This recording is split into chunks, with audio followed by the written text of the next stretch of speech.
मैं उम्मीद कर रहा हूँ कि चारों सीटों पे नेशनल कॉन्फ्रेंस के उम्मीदवार जो हैं वो कामयाब होंगे। सर क्या हर सेशन से पहले रिवायतन पार्टी की लेजिस्लेटिव मीटिंग बुलाई जाती है, जिसमें नेशनल कॉन्फ्रेंस के और फिर हमारे साथ जो जुड़े हुए इंडिपेंडेंट्स हैं या तारिगामी साहब हैं, उन्हें मीटिंग में बुला के सेशन की स्ट्रैटेजी तय की जाती है। ये सेशन थोड़ा बाकी सेशनों से अलग है, क्योंकि जैसे आप सब जानते हो परसों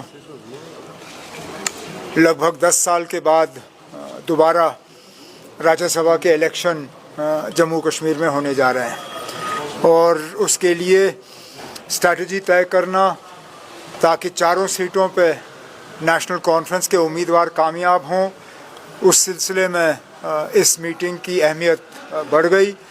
और मैं शुक्रगुजार हूँ तारिगामी साहब का और बाकी जो इंडिपेंडेंट्स यहाँ पे आए, उन्होंने मीटिंग में हिस्सा लिया।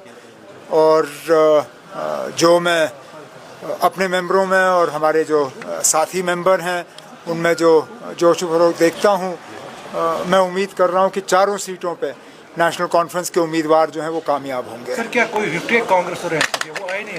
नहीं, कोई नहीं, उनकी अपनी मीटिंग थी, वो अलहदा पार्टी हैं, उनकी अपनी मीटिंगें होती रहती हैं। लेकिन जहाँ तक इलेक्शन के हवाले से बात है, उन्होंने बार बार कहा है कि इस इलेक्शन में वो किसी तरह भी बीजेपी की मदद या बीजेपी की कामयाबी नहीं होने देंगे। तो उनको अपनी मीटिंग करने दीजिए, इसमें किसी को एतराज़ नहीं होना चाहिए।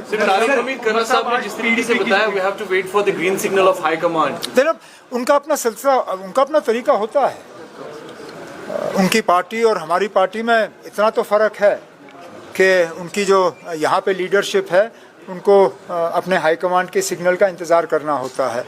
हम अपने फैसले यहीं करते हैं, लेकिन ये कोई नई बात नहीं है, ना इससे किसी को कोई परेशानी होनी चाहिए।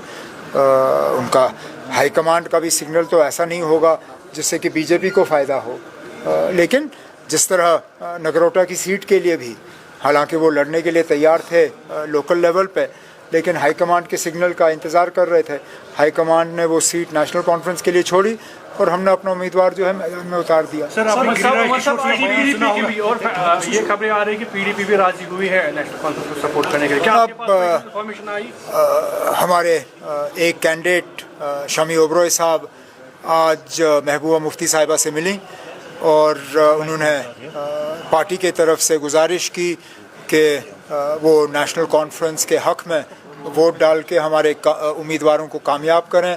इससे पहले हमारे सदर जनाब फ़ारूक अब्दुल्ला साहब ने खुद महबूबा मुफ्ती साहिबा से फ़ोन पे बात की, और उसके बाद हालांकि पीडीपी का कोई ऐलान तो हुआ नहीं है, लेकिन उन्होंने डॉक्टर साहब को भी और शमी ओबरॉय साहब को यकीन दिलाया कि वो अपने साथियों के साथ मशवरा करके एक सही फैसला लेंगे। सर, आपने गिरिराज किशोर का बयान सुना होगा, जो किसका? गिरिराज सिंह, जो वो कौन है? बोला कि बिहार में जो मुसलमान है वो नमक हराम है, वो हमें उनका वोट नहीं। ये कौन है? गिरिराज सिंह किशोर सर। ये कौन है? यूनियन मिनिस्टर है सर। अफसोस की बात है ना अगर कोई यूनियन मिनिस्टर इस तरह की बात करे, लेकिन इलेक्शनों में इन लोगों की आदत है ना, क्योंकि इनके पास काम कुछ दिखाने के लिए है नहीं, ज़मीनी सतह पे उनकी पोजीशन थोड़ी खस्ता है, तो ये फिर मजहबी फसाद जो है वो पैदा करते हैं।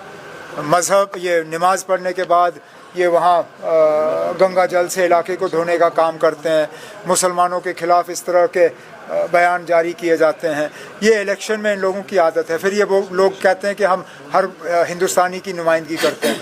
अगर हर हिंदुस्तानी की नुमाइंदगी हो रही है तो वज़ीर-ए-आज़म साहब को इन बयानों को देख के इन मिनिस्टरों के खिलाफ कार्रवाई करनी चाहिए, नहीं तो फिर क्या सिग्नल जा रहा है? उमर साहब, लीडर ऑफ अपोजिशन ने कल बडगाम में तकरीर करते हुए आवाम से कहा कि हम बीजेपी या हम नेशनल कॉन्फ्रेंस के साथ सरकार बनाएंगे नहीं, क्योंकि वो हमारे पास ऑफर है कि हम उनको जो है एक्सेप्ट ही नहीं कर रहे हैं। कौन सा ऑफर आया?